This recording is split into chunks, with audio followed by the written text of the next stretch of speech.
오늘 우리에게 주시는 하나님 말씀 시편 122편 1절로 9절입니다. 우리 한 절씩 교독하시겠어요? 사람이 내게 말하기를 여호와의 집에 올라가자 할 때에 내가 기뻐하였도다. 예루살렘아, 너는 잘 짜여진 성읍과 같이 건설되었도다.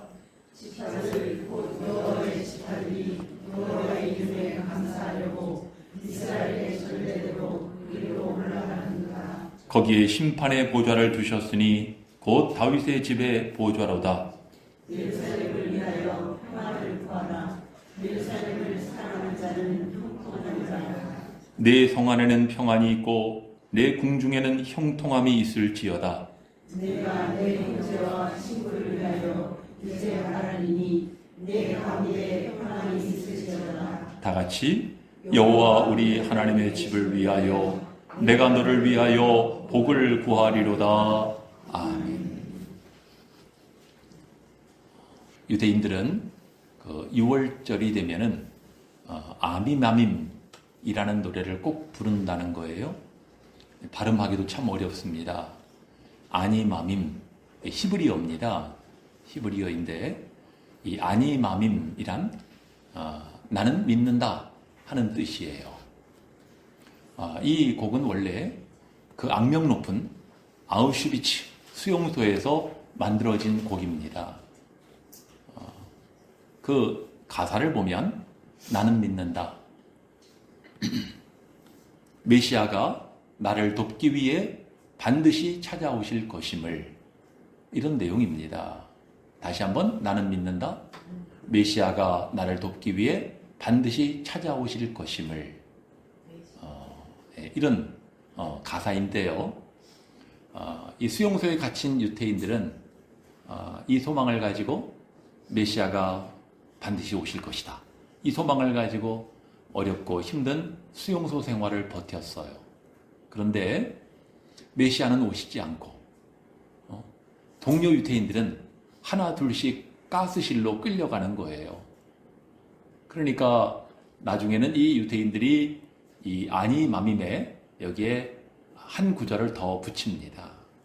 그런데 때때로 메시아는 너무 늦게 오신다.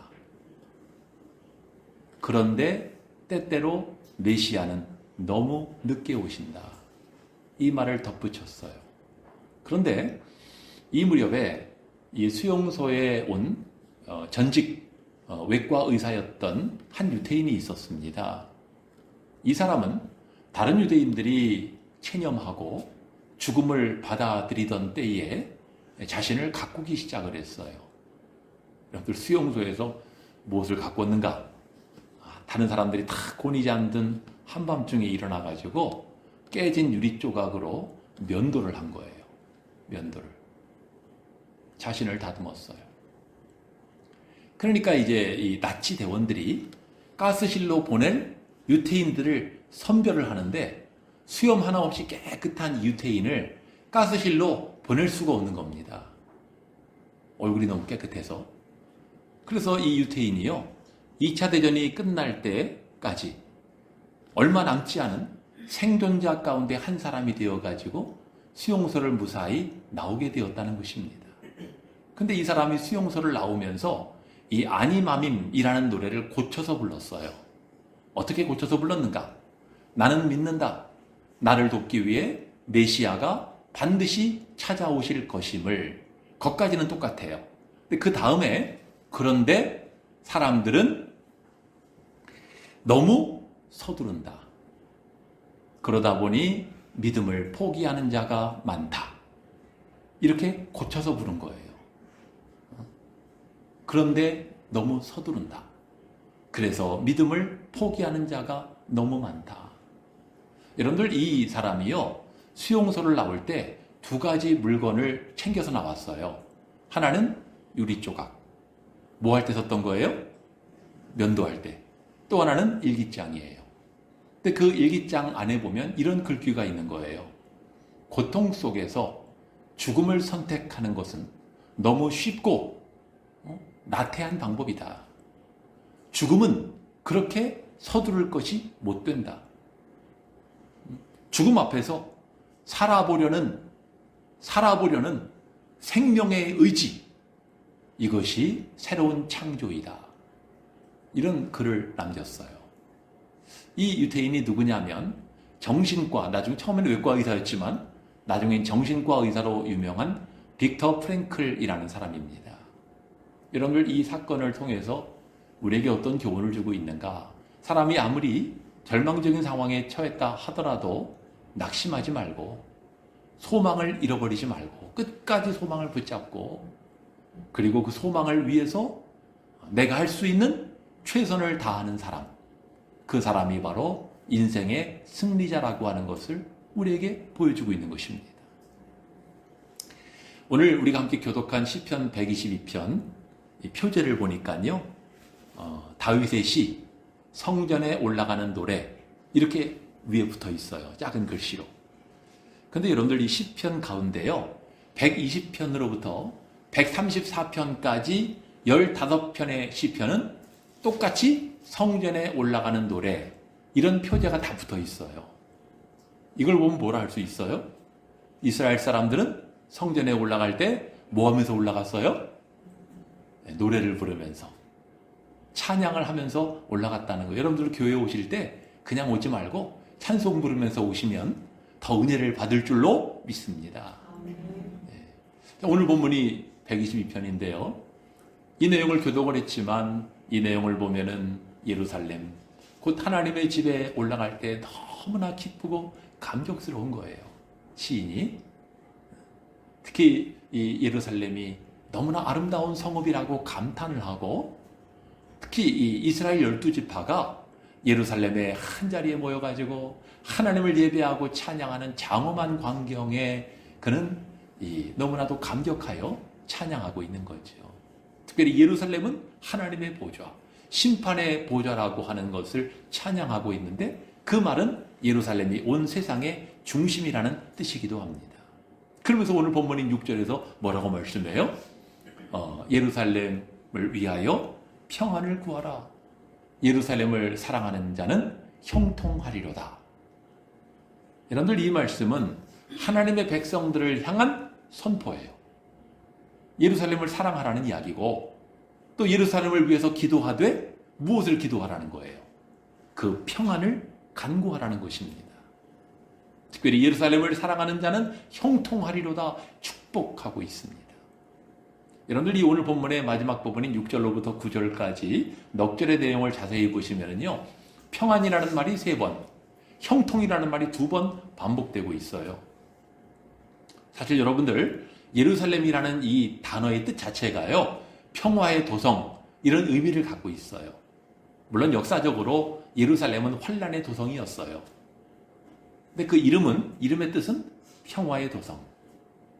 여러분도 좀 더 구체적으로 이야기를 하면, 예루살렘에서 기도하는 사람, 예루살렘을 위하여 기도하는 자에게, 또 시인의 입장으로 보면 나의 형제들과 친구들에게 형통함과 평안함이 있기를 간구하고 있는 것입니다. 그리고 오늘 본문인 마지막 절에 보면은요, 여호와 우리 하나님의 집을 위하여 내가 너를 위하여 복을 구하리로다.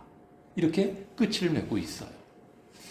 여러분들, 예루살렘 그러면은 2가지 의미를 함축합니다. 첫 번째는 성읍이에요. 백성들이 거주하는 도성의 의미를 가지고 있고, 또 하나는 성전의 의미를 갖고 있지요. 예루살렘, 성전.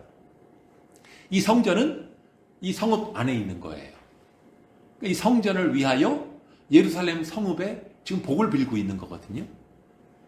여러분들, 만약에 예루살렘 성 안에 성전이 없다면 예루살렘은 뭐예요? 속된 말로 하면 안고 없는 찐빵이 되는 것입니다. 그만큼 예루살렘이 성전이 있기에 존귀하다는 것이죠. 지난 주간 우리는 또 한 번 대통령 탄핵이라고 하는 참 이런 불미스러운 일을 마주하게 되었죠. 저도 그 헌법재판소장의 그 탄핵 결정문을 잘 주의 깊게 아주 집중해서 시청을 했거든요. 내용을 다 들어보니까 대통령이 여러 가지 부분에 있어서 헌법을 위반했다는 거예요. 아무리 의회가 부당하다 하더라도 불법적으로 권력을 남용했다는 것입니다. 그러면서 국군 통수권자로서 자신이 가진 대통령으로서의 권한을 부당하게 사용했다는 것이죠. 이 탄핵의 이유가 되었는데요.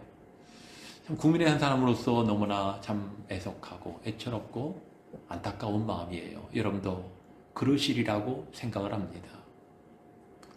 참 우리나라 역사를 잠깐 소개해드리면은 1948년 재헌국회 이후에 오늘까지 77년 됐거든요. 우리나라가 77년 지나고 있는데 이 77년 지나는 동안에 우리나라 대통령이 좋게 끝난 적이 별로 없어요. 대부분 다 안 좋은 모습으로 끝난 거예요. 국민들이 다 들고 일어나가지고 하야한 대통령도 있고, 쿠데타 일으켰다가 총격으로 사망한 사람도 있고, 또 쿠데타 일으켰다가 나중에 재판받고 감옥 간 사람도 있고, 심지어는 자살한 대통령도 있어요. 그리고 탄핵된 대통령만 지금 두 번째예요.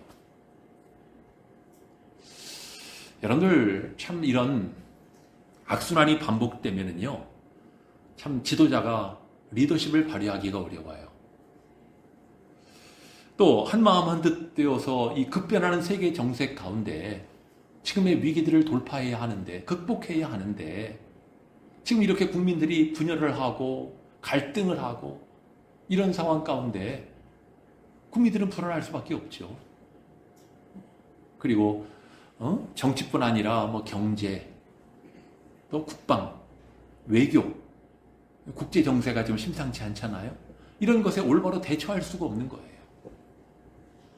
그래서 이 시간 설교 제목을 위하여 평안을 구하라, 이렇게 정한 것입니다. 여러분들, 시인은요 오늘 본문을 보면 예루살렘을 위하여 평안을 구하라 하고 권고하고 있어요. 그 이유가 무엇입니까? 예루살렘이 평안해야 백성이 평안하기 때문이에요. 이와 유사한 말씀이 예레미야 29장 7절에도 나와요.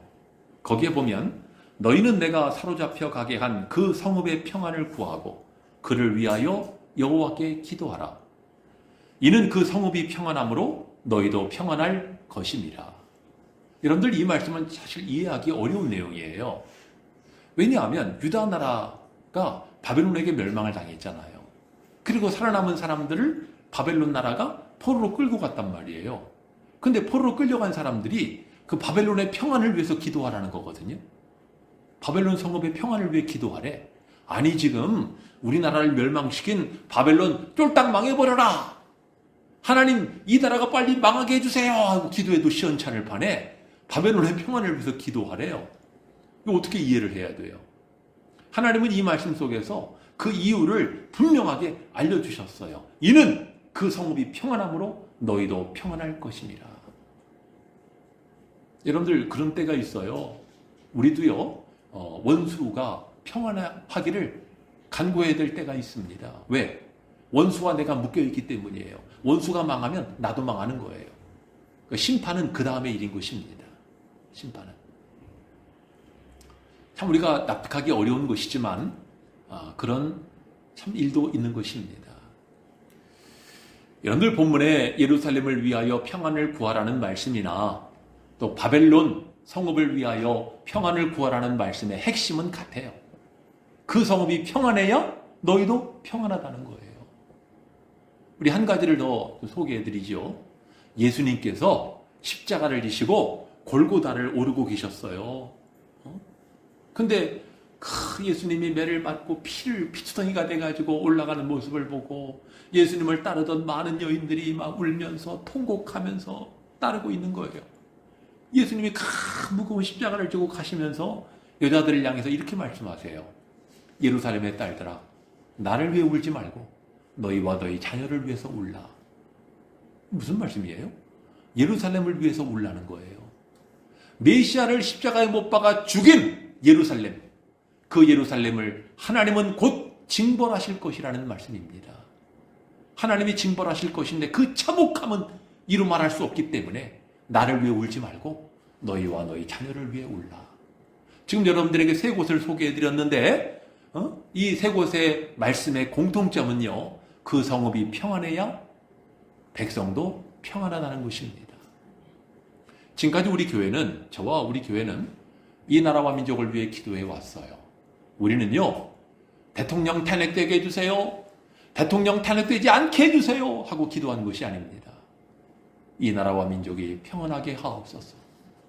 또 이 나라를 향한 하나님의 뜻이 이루어지게 하옵소서. 무엇보다 이 나라를 향한 하나님의 공의가 서게 하여 주시옵소서. 이것이 우리 기도 제목이었어요. 여러분들 탄핵 심판은 끝났어요. 2달 후면 대선을 치러야 됩니다. 성도로서 우리가 할 일이 뭐예요? 앞을 바라보고 우리 민족의 앞날을 위해서 기도해야 할 것입니다. 여러분들 대한민국이라는 성읍을 위하여 이 성읍이 평안하기를 기도하시기 바랍니다. 지금 우리가 살고 있는 시대는 위중한 시대라고 할 수가 있는데요. 이 시대를 지나면서 우리가 무엇을 깨달아야 되는가? 하나님은 우리에게 어떤 교훈을 주시는가 하는 것을 이 시간 함께 생각해 보려고 합니다. 첫 번째는요, 칼을 쓰는 자, 칼로 망한다는 사실입니다. 이거 한번 따라해 보십시다. 칼 쓰는 자, 칼로 망한다. 우리나라 역사를 좀 더 소개해 드리지요.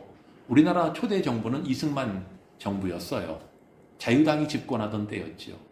그때 우리 연세 많으신 분들은 좀 아시겠습니다만은 아주 부정부패가 만연했어요. 심지어 3.15 부정선거라고 해서 선거 자체를 조작을 했어요.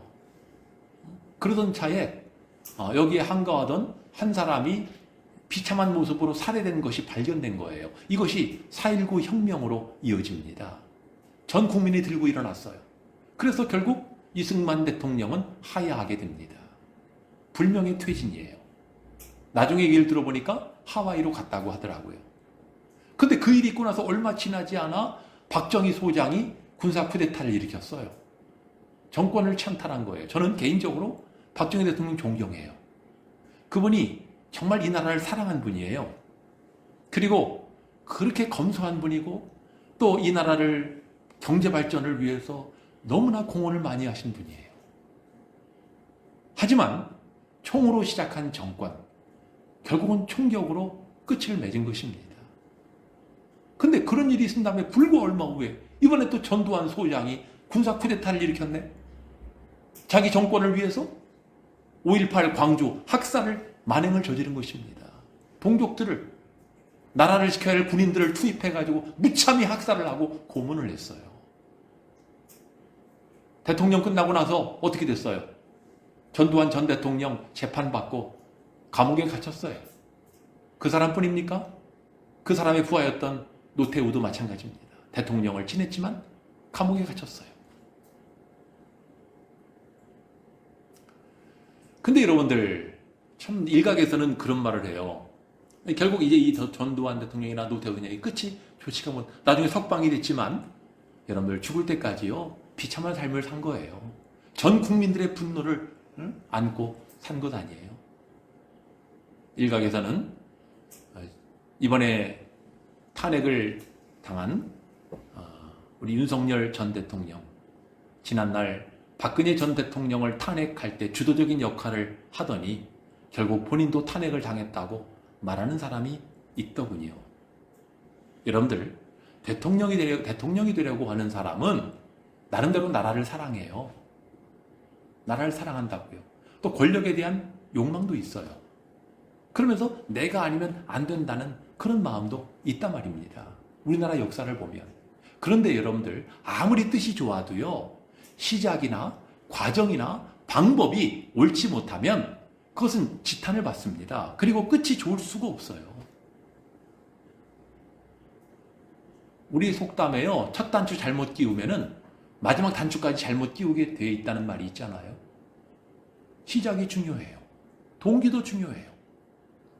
어떤 업적을 세웠느냐가 중요한 것이 아닙니다. 과연 동기와 시작이, 과정이 어땠느냐라고 하는 거예요. 갈라디아서 6장 7절에 보니까 이런 말씀이 있어요. 스스로 속이지 말라. 하나님은 업신여김을 받지 아니하시나니 사람이 무엇으로 심든지 그대로 거두리라. 하나님의 공법이에요. 역사의 교훈이기도 합니다. 심은 대로 거두는 것입니다. 겟세마네 동산에 예수님을 체포하기 위해서 대제사장이 보낸 이 하속들이 왔단 말이에요.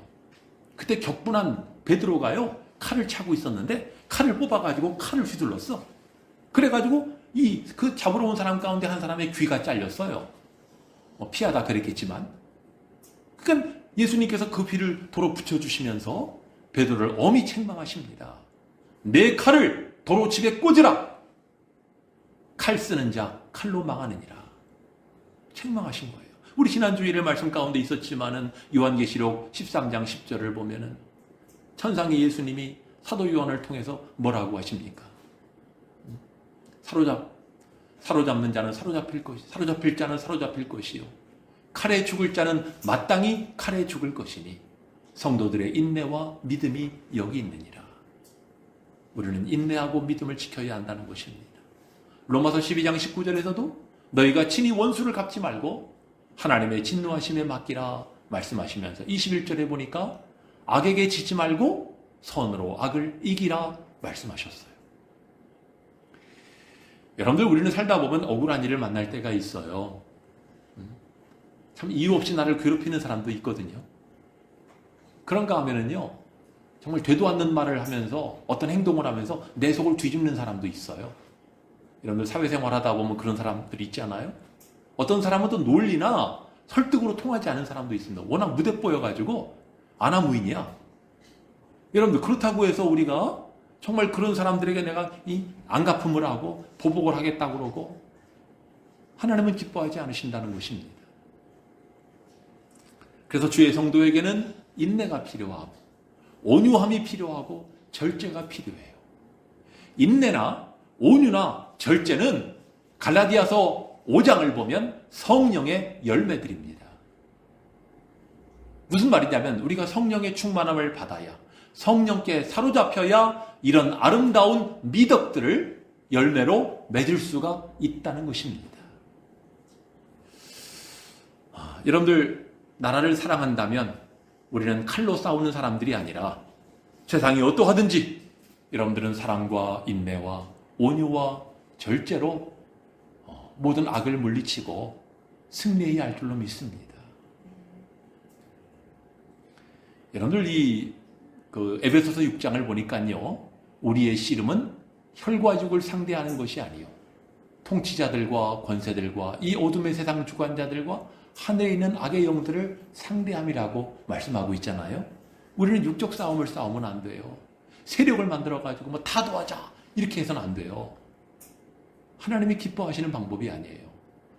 우리는 보이지 않는 세력과 싸우는 사람들입니다.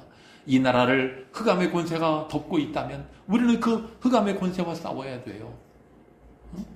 온유와 인내와 믿음과 절제로 싸워야 하는 것입니다. 영적 승리자가 진정한 승리자입니다. 내 힘으로가 아니라 성령의 권능을 힘입어서, 무력이나 어떤 세력을 만들어서가 아니라 바로 인내와 온유함으로 여러분들 잘 싸워 이기시기를 바랍니다. 두 번째는요, 위하여 평안을 구하라는 말씀은 기도하라는 뜻입니다. 기도하라는 뜻이에요. 여러분들, 이 나라와 민족을 사랑하신다면 나라와 민족을 위해 기도하셔야 합니다. 지금 소개한 것처럼 무력이나 세력으로 승부를 보려고 하면은요, 그건 하나님의 방법이라고 할 수가 없어요. 성경의 인물들을 보시기 바랍니다. 우시야 왕이 죽던 해에 청년 이사야가 민족의 위기를 실감하고 성전에 올라가 기도했어요. 여러분들, 우시야 왕이 누구예요? 52년간 유다 나라를 통치한 임금인데요. 나라를 강력하게 한 왕이에요. 우시야가 얼마나 강성하고 명성이 주변에 떨쳤는지 적들이, 다른 주변 국가들이 감히 얼씬할 수 없는 강력한 유다 나라를 이룬 임금이 우시야입니다. 근데 그 우시야가 죽게 되었거나 죽었어요. 이사야가 민족의 위기를 체감하고 성전에 올라가 기도한 것입니다. 그때 하늘문이 열리면서 주께서 높이 들린 보좌에 앉으신 광경을 보게 되었어요. 비전을 본 것입니다. 하나님께서는 이사야에게 왜 이런 비전을 보여주셨을까요? 이사야야, 이 유다 나라를 다스리는 자가 우시아냐? 아니다. 유다 나라를 다스리는 자는 하늘의 보좌를 세우고 그의 왕권으로 만국을 다스리는 나 여호와니라. 이걸 지금 보여주신 거예요. 여기서 끝나지 않아요. 오히려 하나님께서는 이사야의 부정함을 깨닫게 하십니다. 그가 탄식하며 부르짖었을 때에 하나님께서는 스랍을 보내어가지고 제단의 핀수치로 그 모든 입술에 부정한 것을 제거하셨어요. 성결케 하신 거예요. 그러면서 그를 하나님의 선지자로 부르시잖아요. 그래서 이사야가 마음이 뜨거워져서 그 소명에 응답하였고, 그리고 하나님께서는 그에게 무엇을 전해야 될지 그 메시지를 주셨어요. 여러분들, 이사야는 지금 민족의 위기를 두고 기도하러 올라갔는데 결과는 어떻게 됐어요? 이사야가 하나님의 선지자가 되었어요. 또 다니엘의 이야기를 좀 생각해 보세요. 다니엘은 나라가 멸망한 다음에 이 포로로 끌려간 사람 가운데 하나였죠. 근데 영특하여서 지혜로워서 결국은 그 적국의 땅에서 총리로 일을 하게 되었어요. 얼마나 바빴겠어요. 그런 중에서도 그는 하루에 3번씩 자기 집에 돌아가서 예루살렘을 향한 창문을 열어놓고 기도한 거예요. 다시 말하면 예루살렘을 위한 기도자였다는 것입니다. 그런데 이 다니엘을 미워한 정적들이 계략을 꾸몄죠. 다니엘이 기도하는 것을 빌미로 잡아가지고 결국은 다니엘을 사자굴에 집어넣잖아요. 굶주린 사자들이 있는 우글거리는 그 사자굴에 집어넣은 거예요. 어떻게 됐어요? 하나님이 그 굶주린 사자들의 입을 딱 봉하셨어요. 그 사자들이 어슬렁거리기만 하고 다니엘을 해할 수가 없는 거예요. 입이 열리지가 않는 거예요.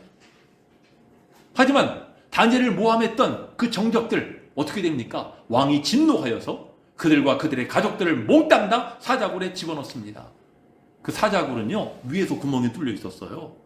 사자들이 밑에 있고 그들의 그 모함했던 정적들과 가족들이 그 사자굴에 떨어지자 발이 땅에 닿기도 전에 사자들이 그들을 삼켜가지고 뼈까지 부스러뜨렸다고 성경에 기록되어 있어요.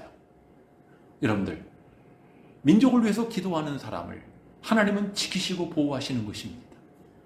위기를 만날 수 있지만 그 위기가 변하여 오히려 전화위복해 되어지는 하나님의 영광을 나타내는 계기가 될 수가 있었던 것입니다. 한 사람도 이야기를 하죠. 자, 여러분들, 유다 나라가 이제 포로에서 해방되어 돌아오게 되었잖아요. 하지만 그 이후에도 여전히 페르시아 제국에서 왕의 술관원으로 일했던 느헤미야. 느헤미야는 이방 땅에서 일하고 있었지만 늘 고국에 대한 마음이 있었거든요. 근데 어느 날 들어보니까 예루살렘의 성문이 무너지고 불타고 거기 거하는 사람들이 환난을 겪고 능욕을 받고 있다는 이야기를 들었어요. 느헤미야의 마음이 너무 아팠어요. 그래서 하나님 앞에 울면서 금식하면서 기도한 거예요. 어떻게 됐죠? 하나님께서 왕의 마음을 감동하셔가지고요, 이 느헤미야를 예루살렘의 총독으로 파송을 합니다. 예루살렘의 총독으로 온 거예요. 그래가지고 총독으로 와서는 큰 어려운 상황이었지만은 사람들을 설득해가지고 예루살렘 성벽을 중수하는 일을 해요. 다시 세우는 일을 하고, 어려운 일이었지만은 원수들의 막 압박이 있고 두렵게 하는 공포가 있었지만은 그런 가운데도 꿋꿋하게 그 일을 감당을 했어요. 그리고 영적으로 해이해진 백성들의 부흥운동을 주도했고요. 나아가 이 백성들의 개혁운동을 주도한 인물이 느헤미야입니다. 지금 여러분들에게 소개한 것처럼 나라와 민족을 위해 기도한 이사야, 하나님께서는 그에게 깨달음을 주시고 또 그의 죄를 사하여 주시고 그를 하나님의 선지자로 사명을 주시고 하나님의 일꾼이 되게 하셨음을 깨닫게 되는 것이죠. 또 나라와 민족을 위해 기도한 다니엘, 위기가 변하여 기회가 되게 하시고 그리고 마침내 하나님의 영광을 드높이는 하나님의 사람이 되게 하신 것입니다. 민족을 위해서 기도한 느헤미야, 하나님은 그를 민족을 위해서 일할 수 있는 지도자로 삼으신 거예요. 여러분들, 오늘 우리는 이 나라와 이 민족을 위해 기도해야 합니다. 하나님은 정치인을 보시는 것이 아닙니다. 종교인을 찾으시는 것이 아니에요. 나라를 위해서 기도하는 사람을 찾고 계십니다. 소돔과 고모라가 왜 망했죠? 왜 하늘의 불심판을 받았습니까? 소돔과 고모라가 악해서? 물론 악했기 때문이긴 해요. 하지만 소돔과 고모라가 하나님으로부터 멸망을 당한 가장 중요한 이유는 의인 10사람이 없었기 때문이에요. 의인은 누구를 말합니까? 나라를 위해서, 그 도성을 위해서 기도하는 사람을 말합니다. 여러분들이 이 나라의 의인이 되어서 나라와 민족을 위해 기도하시기를 바랍니다. 여러분이 기도할 때 이 나라가 하나님 앞에 큰 구원과 은혜를 입게 될 줄로 믿습니다. 세 번째, 위하여 평안을 구하라는 이유는요, 사명이 있기 때문이에요. 사명 때문이에요. 여러분들, 예루살렘이 귀한 이유가 뭐죠? 예루살렘에 사명이 있기 때문입니다. 물론 예루살렘에는 하나님을 예배하는 성전이 있어요. 이것도 귀하죠. 하지만 중요한 것은 예루살렘에는 하나님의 언약이 있고 하나님의 복음이 있다는 것입니다. 일찍이 하나님께서는 솔로몬과 언약을 세우셨어요. 솔로몬이 성전을 7년 동안 지어가지고 하나님께 봉헌하였을 때 하나님이 솔로몬에게 말씀하십니다. 내 눈과 내 마음이 항상 여기에 있을 것이다. 하나님의 언약이 있는 것입니다. 그리고 복음이 있어요. 여러분들, 이제 시대가 흘러서 예수님의 시대에 예수님을 승천하시기 전에 너희는 예루살렘을 떠나지 말고 성령을 기다리라. 바로 그 예루살렘에 하나님의 성령이 임하신 것입니다. 성령이 너에게 임하시면 너희가 권능을 받고 예루살렘과 온 유대와 사마리아와 땅끝까지 이르러 내 증인이 되리라. 예루살렘은 하나님의 복음의 전초기지가 될 수가 있었던 것입니다. 여러분들, 우리 대한민국이 존귀한 이유가 뭐죠? 이 나라 사람들이 착해서인가요? 우리나라는 동방예의지국이기 때문인가요? 우리나라는 백의민족이기 때문입니까? 아니면 다른 나라 사람보다 인간성이 좋아서 그런가요? 아니에요. 하나님이 주권적으로 대한민국을 택하셨기 때문입니다. 세상에 많고 많은 나라 가운데 하나님은 이 나라를 택하신 거예요.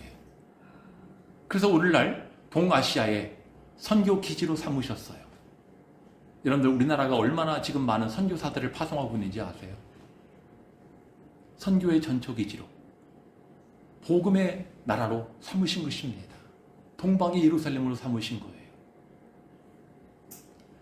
여러분들, 우리나라는요, 구한말의 시대를 지나고 또 일제강점기를 지나고 6.25 전쟁, 그리고 이 빨갱이들이 참 이 지역전을 벌였던 시기들을 지났는데 그 시기마다 많은 순교자들이 속출을 했어요. 믿음을 지키기 위해 이 나라에 정말 많은 순교자들의 피가 흐른 것입니다. 그래서 하나님은 이 나라를 복음의 제사장 나라로 삼으신 것입니다. 그래서 이 나라가 귀해요. 하나님이 이 나라에게 얼마나 복을 주셨어요. 여러분들, 불과 100몇십 년 전만 해도 이 나라는 가난한 나라였어요. 여러분들 옛날 사진 보시잖아요. 얼마나 가난하고 인습에 사로잡혀 있었던 쌍놈이라고 그러고 양반이라고 그러고, 그게 우리나라였어요. 근데 지금의 번영을 이루었어요. 세계 사람들이 깜짝 놀라가지고 우리나라를 향해서 한강의 기적이라고 이야기합니다. 단기간에 번영을 이루었어요. 우리나라는 지금 좁은 땅덩어리지만 선진국의 대열에 들어서 있는 나라입니다. 이게 우리 힘만으로 이루어진 것일까요? 하나님이 이 나라에게 복을 주신 것입니다. 복음의 제사장 된 이 나라이기 때문에 하나님이 이 나라에게 복을 주신 거예요. 여러분들, 저는 우리나라와 민족을 위해 기도할 때마다 그런 기도에, 하나님, 지금까지와 같이 앞으로도 이 나라가 하나님의 복음을 위하여 쓰임받게 하여 주시옵소서. 세상에 아직도 주님을 알지 못하는 우상을 섬기고 있는 수많은 동남아시아 국가들이 있고 나라들이 있는데 그 나라들에게 복음을 전파하는 복음의 제사장으로서의 사명을 대한민국이 잘 감당하게 하여 주시옵소서. 기도 제목이에요. 그래서 우리나라가 귀한 것입니다. 사랑하는 성도 여러분들, 오늘 본문에서 시인은 고백합니다. 예루살렘의 평안을 위하여 구하라. 예루살렘을 위하여 평안을 구하라. 우리는 칼과 창으로, 무력으로 싸우는 사람들이 아닙니다. 오늘 말씀과 같이 믿음과 인내로, 그리고 온유와 절제로 여러분들 싸우시기를 바라고, 보이는 존재가 아니라 보이지 않는 흑암의 권세와 싸워 이겨야 할 줄로 믿습니다. 이것은 우리나라만의 이야기가 아니에요. 우리 교회도 마찬가지입니다. 우리 교회를 위하여 이러한 일을 해야 할 줄로 믿습니다. 두 번째가 뭐였어요? 평안을 구하라는 말씀은 기도하라는 말씀이었다고 그랬죠. 여러분들 나라와 민족을 위해 기도하셔야 됩니다. 오늘 소개해드린 이사야라든가 다니엘이라든가 느헤미야와 같은 사람들은 민족을 위해 기도한 사람들이에요. 민족을 위해 기도했을 때 어떤 일이 일어났어요? 하나님은 그들에게 깨달음을 주셨고 그들을 성결케 하셨고 그들에게 사명을 주셨고 하나님의 영광을 드러내는 일을 하게 하신 것입니다. 나아가 여러분들 우리나라 우리 민족에게 사명이 있다는 사실을 잊지 마시기 바랍니다. 이 나라의 한국교회가 너무나 중요한 사명을 가지고 있고요. 우리 새로운 교회도 그 중에 하나 아니겠습니까? 한국교회를 인하여 또 우리 새로운 교회를 인하여 이 나라가 복될 줄로 믿습니다. 하나님께 받은 귀한 사명 마지막까지 잘 감당하는 우리 새로운 교회와 여러분들 그리고 이 나라의 민족 되어지기를 주의 이름으로 축원합니다. 우리 찬송 부르시겠습니다. 582장 부르시고 우리 말씀을 기억하시면서 결단하며 기도하시겠습니다.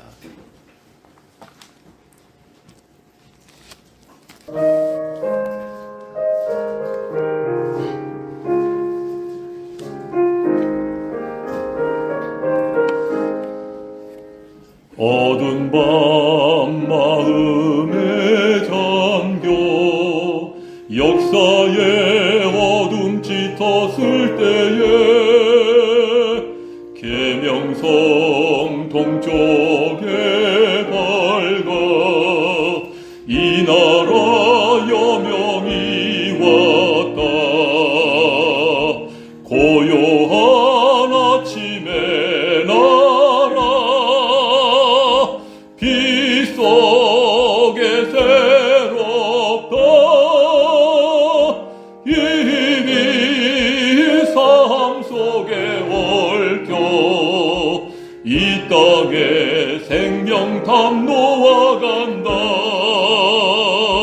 옥토에 뿌리는 깊어 하늘로 줄기가지 솟을 때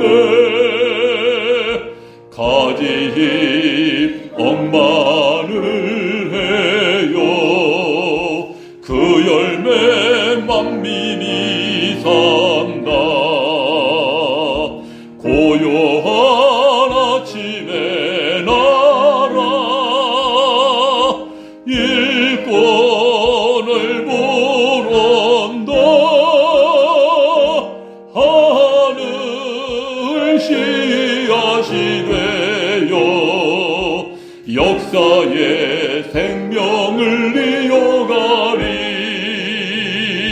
맑은 샘 줄기 용솟아 거칠은 땅에 흘러 적실 때